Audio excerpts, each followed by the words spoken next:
And heading back to the Capitol, state lawmakers on the Senate Education Committee took up the controversial library bill again today. It previously passed out of committee on Friday when testimony abruptly ended without hearing opposition as lawmakers cited scheduling conflicts.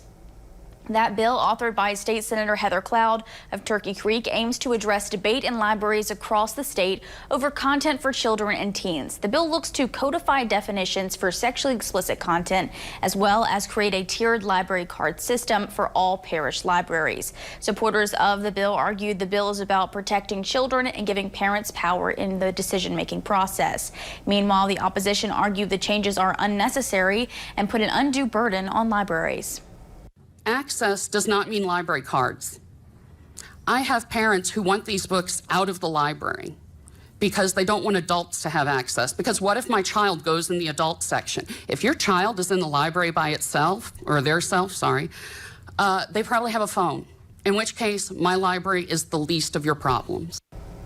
The committee approved the bill with amendments. Questions remain about how the mandate will be funded.